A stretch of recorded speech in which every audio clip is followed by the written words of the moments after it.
اعوذ باللہ من الشیطان الرجیم بسم اللہ الرحمن الرحیم السلام علیکم ورحمۃ اللہ وبرکاتہ۔ عزیز طلبہ طالبات، امید ہے آپ لوگ خیر و عافیت سے ہوں گے۔ اللہ پاک آپ کو اور آپ کے اہل خانہ کو اپنے حفظ و امان میں رکھے اور تمام اہل اسلام کو ہر قسم کی آفات و بلیات سے محفوظ فرمائے۔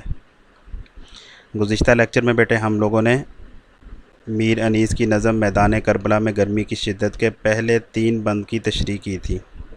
آج ہم وہیں سے تشریح کا سلسلہ شروع کریں گے، تو آئیے نظم کی طرف بڑھتے ہیں۔ جی تو نظم کا عنوان ہے میدان کربلا میں گرمی کی شدت۔ آئیے پہلے 3 اشعار پہلے 3 بند جن کی ہم لوگوں نے کل ریڈنگ کر لی تھی، ان کے اشعار کی تشریح بھی ہو چکی تھی، ان کو ریوائز کے طور پر میں دوبارہ ریڈنگ کیے دیتا ہوں۔ گرمی کا روز جنگ کی کیوں کر کروں بیاں، ڈر ہے کہ مثل شمع نہ جلنے لگے زباں، وہ لو کے الحذر وہ حرارت کے العما، رن کی زمیں تو سرخ تھی اور زرد آسماں، آب خنک و خلق ترستی تھی خاک پر، گویا ہوا سے آگ برستی تھی خاک پر، وہ لو و آفتاب کی حدت وہ تاب و تب، کالا تھا رنگ دھوپ سے دن کا مثال شب، خود نہر القمہ کے بھی سوکھے ہوئے تھے لب، خیمے تھے جو حبابوں کے تپتے تھے سب کے سب، اڑتی تھی خاک خشک تھا چشمہ حیات کا، کھولا ہوا تھا دھوپ سے پانی فرات کا، جھیلوں سے 4 پائے نہ اٹھتے تھے تا بشام، مسکن میں مچھلیوں کے سمندر کا تھا مقام، آہو جو کاہلے تھے تو چیتے سیاہ فام، پتھر پگھل کے رہ گئے تھے مثل موم خام، سرخی اڑی تھی پھولوں سے سبزی گیاہ سے، پانی کنوؤں میں اترا تھا سائے کی چاہ سے۔ یہ تھے بیٹے 3 بند جن کی تشریح کل ہم لوگوں نے گزشتہ لیکچر میں ہم لوگوں نے مکمل کر لی تھی۔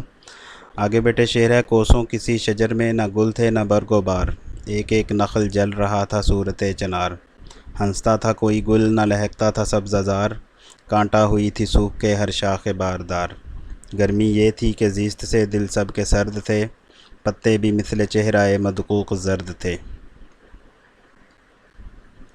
شیر اٹھتے تھے نہ دھوپ کے مارے کچھار سے، شیر اٹھتے تھے نہ دھوپ کے مارے کچھار سے، آہو نہ منہ نکالتے تھے سبزہ زار سے، آئینہ مہر کا تھا مقدر غبار سے، گردوں کو تب چڑھی تھی زمیں کے بخار سے، گرمی سے مضطرب تھا زمانہ زمیں پر، بھن جاتا تھا جو گرتا تھا دانہ زمین پر، گرداب پر تھا شعلہ جوالا کا گماں، انگارے تھے حباب تو پانی شرر فشاں، منہ سے نکل پڑی تھی ہر ایک موج کی زباں، تہ پر تھے سب نہنگ مگر تھی لبوں پہ جاں، پانی تھا آگ گرمی روز حساب تھی، پانی تھا آگ گرمی روز حساب تھی، ماہی جو سیخے موج تک آئی کباب تھی۔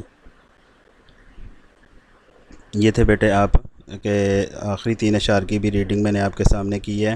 آئیے اب ان آخری 3 اشعار کی 3 بند کی جو ہے ہم لوگ تشریح کی طرف چلتے ہیں۔ جی تو چوتھے بند کو کہ ہم لوگوں نے تشریح کرنا تھی، کوسوں کسی شجر میں نہ گل تھے نہ برگ و بار۔ کوسوں بیٹے لفظی معنی ہے اس کا میلوں، کوس میل کو کہتے ہیں، کوس کی جمع کوسوں، ٹھیک ہے، اور میل مراد ہیں۔ اسی طرح آگے لفظ ہے کوسوں کسی شجر میں، شجر بیٹے کہا جاتا ہے درخت کو۔ اسی طرح آگے لفظ ہے گل، گل بیٹے کہا جاتا ہے پھول کو۔ آگے لفظ ہے نہ برگ و بار، برگ بیٹے کہا جاتا ہے پتے کو، اور بار کہا جاتا ہے پھل کو۔ اگلے مصرعے میں الفاظ مشکل جو ہیں وہ دیکھیے، ایک ایک نخل جل رہا تھا صورت چنار، نخل بیٹے کہا جاتا ہے کھجور کے درخت کو، ٹھیک ہے جی، نخل کھجور کا درخت۔ اسی طرح آگے لفظ ہے چنار، تو چنار جو ہے یہ ایک سرخ پتوں والا درخت ہے، جس کے بارے میں آتا ہے کہ اس کے پتے جو ہیں وہ تقریباً انسانی ہاتھ سے جو ہے مشابہت رکھتے ہیں، ٹھیک ہے جی، تو چنار، اور اس کے سرخ رنگ کے پتے ہوتے ہیں۔ آگے بیٹے کہا جا رہا ہے جی، ہنستا تھا کوئی گل نہ لہکتا تھا سبزہ زار، گل پھول کو کہتے ہیں، اوپر بھی لفظ استعمال ہوا ہے، لہکنا جھومنا، سبزہ زار ہریالی وغیرہ کو کہتے ہیں جی، ٹھیک ہے جی، سبزہ زار ہریالی وغیرہ کو کہا جائے گا۔ آگے لفظ استعمال ہوا جی شاخ باردار، کیا لفظ استعمال ہوا ہے؟ شاخ तो शाख बारदार बेटे कहा जाता है फलदार शाख को, शाख बारदार फलदार शाख को कहा जाता है। इस बंद के आखिरी शेर की तरफ चलिए जी, उसमें कौन से मुश्किल अल्फाज इस्तेमाल हुए हैं वो देखिए। गर्मी ये थी कि ज़ीस्त से दिल सब के सर्द थे। ज़ीस्त बेटे कहा जाता है ज़िंदगी को, ठीक है जी। और सर्द का लफ्ज़ी माना वैसे ठंडा होना है, लेकिन मुराद इससे ज़िंदगी से मायूस होना है। आगे है जी, पत्ते भी मिसले चेहरा मदकूक ज़र्द थे। मिसल की तरह, मानिंद, चेहरा मदकूक, मदकूक बेटे दिक के मरीज़ की तरह। दिक जिसको हम यरकान भी कह लेते हैं, ठीक है जी। तो यरकान का जो मरीज़ होता है, उसका रंग चूँकि उसके अंदर से ब्लड की कमी उसमें हो जाती है, ठीक है, उसका रंगत जो है वो पीली हो चुकी होती है। तो यहाँ पर भी शायर यही बात कर रहे हैं, मिसले चेहरा मदकूक, दिक के मरीज़ की तरह चेहरा जर्द था। ये थे बेटे मुश्किल अल्फाज के मानी इस शेर के। आइए अब इस शेर का, इस बंद का मफ़हूम देखते हैं, उसके बाद तशरीह की तरफ चलेंगे। तो इस बंद में शायर क्या कहते हैं जी, कोसों किसी शजर में ना गुल थे ना बरगो बार। मफ़हूम क्या जी, मीलों तक किसी दरख्त पर फल फूल ना थे, फल फूल ना फल थे ना फूल थे। हर एक एक नखल जल रहा था सूरत चनार। हर पौधा कहते हैं जी, हर दरख्त जो था, जो भी खजूर का दरख्त था या किसी भी किस्म का दरख्त था वहाँ पर, तो वो चनार की सूरत जल रहा था। किसकी सूरत? चनार की तरह जल रहा था, ठीक है जी। हंसता था कोई गुल ना लहकता था सब्ज़ाज़ार, कि हर फलदार कहा जा रहा है जी कि कहीं पर कोई फूल नहीं खिला हुआ नज़र आता था।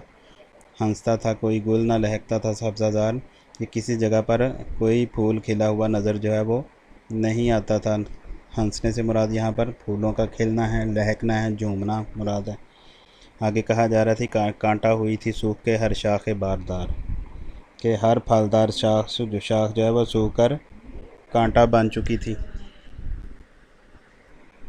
इस बंद का आखिरी शेर है जी, गर्मी ये थी कि ज़ीस्त से दिल सब के सर्द थे। इसका मफ़हूम क्या है जी, कि हर कोई जो है ज़िंदगी से मायूस हो चुका था, ज़िंदगी से बेज़ार हो चुका था। पत्ते भी मिसले चेहरा मदकूक ज़र्द थे। दरख्तों के पत्ते भी दिक के मरीज़ के चेहरे की तरह ज़र्द हो चुके थे, ठीक है जी। तो ये था बेटे इस शेर का मफ़हूम। आइए अब इस शेर की तशरीह देखते हैं। तो तशरीह के अंदर जो है इस नज़म के शायर मीर अनीस जो कि मरसिया निगारी के अंदर ख़ास मकाम रखते हैं। मरसिया निगारी के इनको बादशाह कहा गया है, ठीक है जी। तो मरसिया निगारी के बादशाह, मरसिया निगारी के शहनशाह मीर अनीस अपनी नज़म के इस शेर के अंदर मैदान करबला में गर्मी की शिद्दत का तज़किरा करते हुए कहते हैं कि मैदान करबला में दरख्त तो मौजूद थे, लेकिन दूर दूर तक जितने भी दरख्त नज़र आते थे उनकी तरफ नज़र दोहराएं तो उन दरख्तों के ऊपर ना तो कोई फूल नज़र आता था, ना फल नज़र आते थे, ना पत्ते नज़र आते थे। मतलब बिल्कुल वो दरख्त जो है वो ख़ज़ां का मंज़र जो है वो पेश कर रहे थे।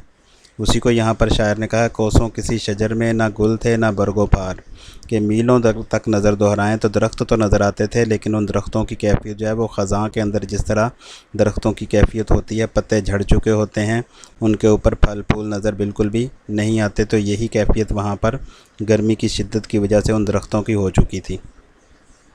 आगे शायर क्या कहते हैं जी, कि आगे शायर कहते हैं जी, एक एक नखल जल रहा था सूरत चनार, कि उसमें जो भी दरख्त मौजूद थे, नखल वैसे आम तौर पर खजूर के दरख्त को बेटे कहा जाता है।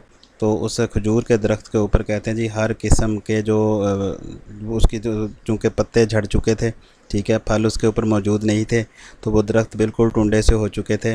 तो उनके ऊपर जिस वक्त सूरज की धूप पड़ती थी तो वो ऐसे लगता था जैसे वो चनार की सूरत में जल रहे हों। चनार बेटे ज़िक्र किया था, एक दरख्त है जिसके पत्ते जो हैं वो सुर्ख रंग के होते हैं, ठीक है जी। तो सुर्ख रंग वो चूँकि होता है इसलिए ऐसा वो भी लग रहा होता है जैसे दरख्त को आग लगी हुई है। तो उसको भी यहाँ पर शायर ने यही बात ज़िक्र की है कि एक एक नखल के खजूर का दरख्त भी ऐसे जल रहा था जैसे लगता था जैसे वो चनार का दरख्त हो, जैसे आग लगी हुई जलता हुआ नज़र आ रहा था, ठीक है जी। आगे शायर कहते हैं जी, हंसता था कोई गुल ना लहकता था सब्ज़ाज़ार, कि कोई भी फूल जो है वो हंसता हुआ लहकता हुआ नज़र नहीं आता था, और फलदार जो शाखें थी वो भी सूख कर कांटा हो चुकी थी।